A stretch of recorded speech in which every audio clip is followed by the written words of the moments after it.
but it's, again, it just tells the story of it's the evil and the ugliness of people's hearts these days is everywhere.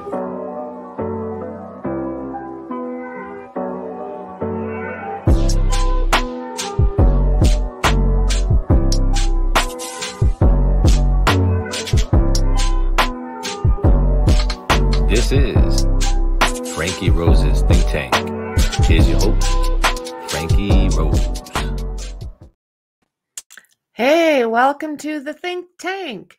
So we have an update on the Lansdowne shooting and the fire that left 6 people deceased. So I'm going to bring it up now for us. And let's watch this together.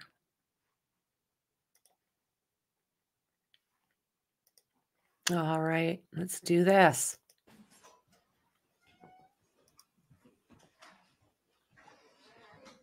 You guys all ready? Good afternoon, or good morning. My name is Jack Stolzheimer. I'm the District Attorney of Delaware County. I'm pleased to be joined here today by Mayor Bland of East Lansdowne, the Police Chief of East Lansdowne, John Zimuth, and also the Police Chief of Lansdowne Borough, Ken Rutherford. And we're here today to discuss some of the results that we've had, been able to get our scientific results from our investigation of the tragedy that took place on February 7th at 58 Lewis Avenue here in East Lansdowne, Pennsylvania. At that time, on that date, there were 8 people living in that residence. 2 of them I'm going to describe to you as the grandparents. They were the people who are the survivors.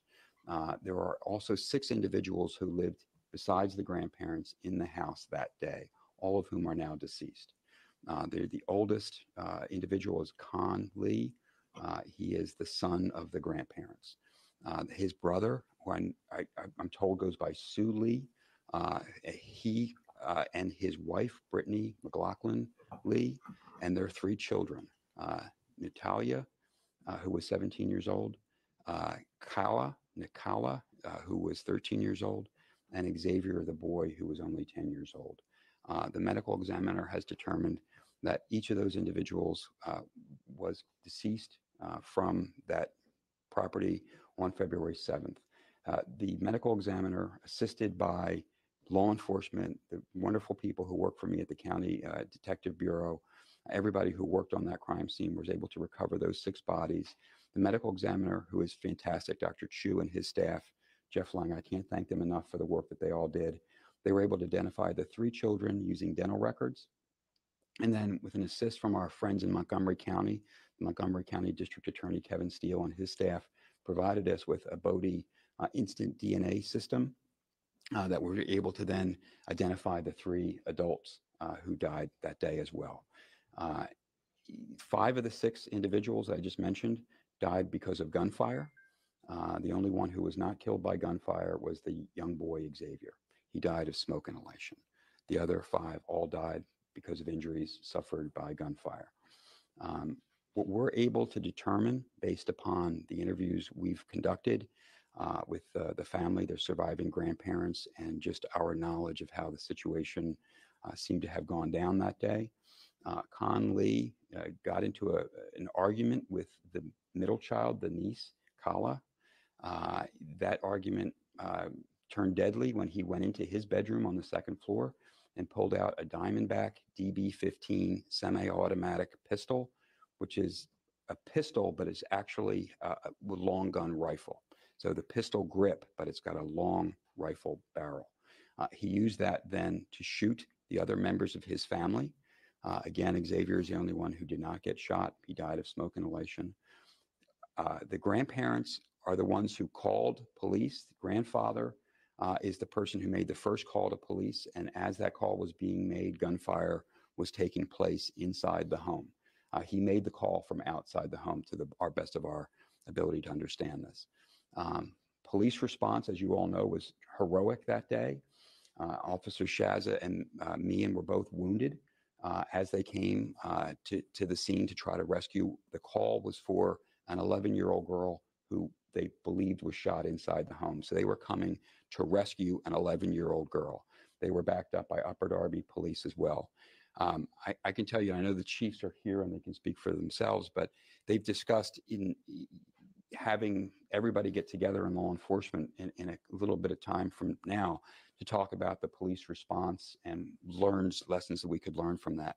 From our perspective at the county CID, the police response was absolutely heroic. In fact, it was textbook. Some of the things that happened that day from our law enforcement officers should be taught in our police academy. Officer Meehan, for example, was able to sustain a serious wound, return fire, because again, he's trying to save an 11-year-old girl, and somehow was able not only to return fire, but to reload his weapon using his one arm, and to continue firing until such time as the Upper Darby Police were able to get him out of the scene. You know, the Upper Darby police officers who use barricade shields to get these fallen officers out of the scene. I will tell you that when I arrived on the scene, it was an active scene. The fire was raging, and I saw in the front yard Superintendent Chris Flanagan of Radnor Police, who's also a trained fireman. He was standing there holding a hose with another fireman, trying to direct water inside that house while he had officers trained with assault weapons looking at the upside window to keep these officers safe. They were so desperate to get inside that house that Chris was out there himself trying to direct the water to allow them to try to get inside this home. So again, what we understand happened. This is the story that we're piecing together, and we're about to close the criminal investigation because obviously nobody's going to be charged. But that the shooting took place inside the home. The niece and the uncle got into a verbal dispute. Nobody knows what, and nobody knows why. I'm never going to be able to answer that question for you. He then shoots members of his family, goes to the third floor. As the police are called and coming on scene, he shoots them. He shoots 2 police officers, and he tries to shoot other police officers. We extracted bullets from 2 Lansdowne police vehicles. He then sets a fire and takes his own life using the rifle. His remains, when we recovered his body, the rifle that was used was attached. It's the only weapon found at the crime scene. So that weapon, that Diamondback DB-15 semi-automatic pistol, was the weapon that was used to kill the other members of his family except for young Xavier, and then he used it to take his own life after risking a catastrophe for the entire community by setting the house on fire. This is an absolute unmitigated tragedy for everybody in this community. My heart goes out to the McLaughlin and Lee families. There's nothing we can say that can ever heal their wounds, but we wanted to add some closure to the community today. That's the information we've had from our medical examiner, from our ballistics team, from our crime scene folks. And I just want to say again another thank you, and I'll let the chief or the mayor speak. But I want to say thank you to every police department in Delaware County. One of the telltale signs of our Delaware County law enforcement community is when there is a call for an assist, everybody comes. And there is no pride of rank on the scene. That's why Superintendent Flanagan was out there as a MERT team member and as a fireman trying to put out this fire and save what he believed to be an 11-year-old girl's life. So again, the police response was heroic. Every officer who fired was firing in self-defense and is justified in doing so. We thank God that Officers Meehan and Shaza are doing well, and we continue to pray for their recovery. And at this time, I'm going to ask the chief or the mayor if they would like to say anything. If not, we'll just open it up to questions. Open it up, sure. Jack, is there any sense of if Conway had actually purchased that rifle or who had owned it previously? It's a great question, Vinny. And I do believe can I get back to you with full information? I meant to find that out. He's not a prohibited person, so he could illegally have purchased it. I think we did trace the record back. I think he purchased it, but I want to make sure of that. So if you won't mind checking with Margie, we'll make sure we get the detective who did the work to actually give you the right answer. Sorry. I'm sorry. With the grandparents, the call was made from outside of the house. Were they in and then came out after they heard the gunshots? And second, what was their kind of state of mind, their mental health? I mean, I can only imagine after all of this went down. Yeah, They were in complete shock. I mean, I was talking to them that day on the scene, and they were in complete and utter shock. Everything that they had in this world was being destroyed. And these are people, my understanding is they came from South Vietnam after the fall of the South Vietnamese government. So they came here as refugees to build a new life, and they did so in a beautiful community. And in one fell swoop, for some unanswerable reason, everything that they held dear is now gone. I can't imagine being them. We have talked to them. They were inside the house, and they did come outside to make the call. So the very first 911 call was from the grandfather, and then we could hear shots being fired in the background, and they were the shots that were taking place inside the home. Yes, ma'am. Plan for that site? Is there any plans to build a memorial or anything to honor the memories of this victims? Mr. Mayor, do you know what the current plan are at this time? No, it's still private property. We don't know. You might say anything. Sure. Yeah, it's still property that's owned, right? So we don't know who the property will be handed down to at this time. But We're not at that step yet. right. Yeah. So we're not there yet at all. Can I just say one thing? I know the county council is reaching out to the mayor, and anything we can do to help with that process as you get to the next stage of that, we'll be happy to help. Yes, Maggie? Obviously, you want to look into what was going through the mind of the shooter. Have you been able to find any record of any mental health issues, crises, previous 911 calls to this location, anything that would indicate this person was going through a mental health issue? Nothing. It's completely unanswerable at this point, and probably will be forever. The family members we've talked to, nobody has come forward and provided anything that would explain what happened that day. I wish I had an answer for you. I know everybody wants to know why. I don't think we ever will. I think Conley took the why to his grave. In terms of this fire, did fire investigators, were they able to determine how he started it? Great question.